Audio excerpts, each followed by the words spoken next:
Good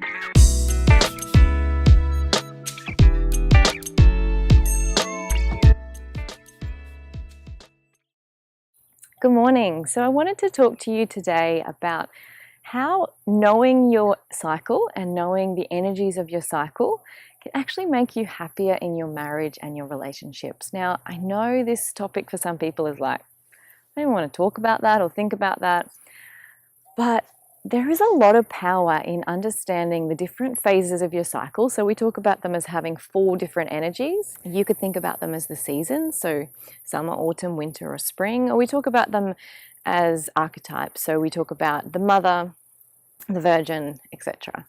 It doesn't really matter how you think about them, just that you know there are different energies in each of the different phases of your cycle. So you've probably already felt them. So when you have your period, you feel sluggish and heavy. You just want to sloth about, maybe you want to eat carby food.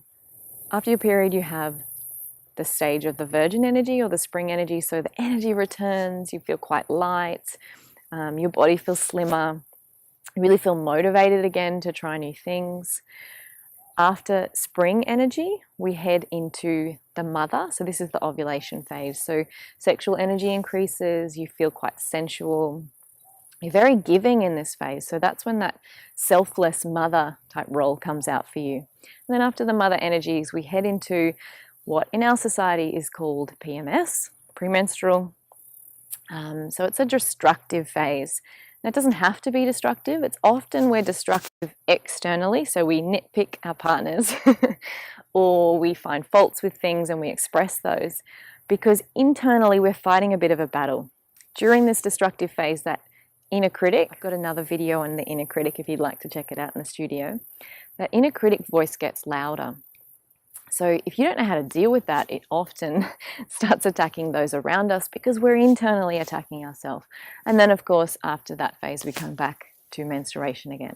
So those energies, without knowing a whole lot of detail about them, I'm sure you've felt that energy throughout your month already. So I don't think it's something that, it's not woo-woo and out there crazy.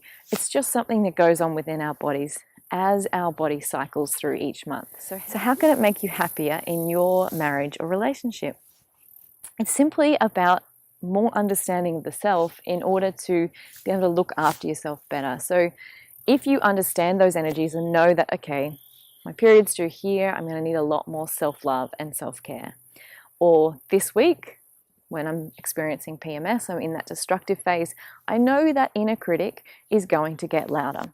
So instead of dealing with it by attacking those people we're closest to, we can have a conversation instead. I'm feeling this way, this is what I'm thinking, or you can journal it out, or you can create something to express those emotions. But you know that the inner critic is what the problem is. So it's like, we'll not discuss important topics during this week because you know it's going to end in some sort of fight.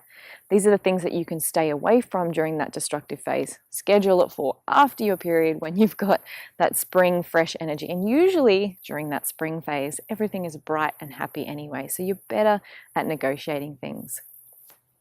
Another way that you can improve your relationships by knowing your cycle is knowing that the most social phases are during your spring and your summer. So when you're ovulating and that first week or so after your period. So knowing that, you can schedule those social things, those big family dinners over at your place, rather than scheduling them during the PMS week or your period week where you really just want to hibernate, because that's when the problems come up, because your internal body is telling you, I want to hibernate, I want to just stay home, I'm not feeling social, and yet you've organized this thing that's coming up and suddenly you've got a whole lot of internal conflict, which usually results in external conflict.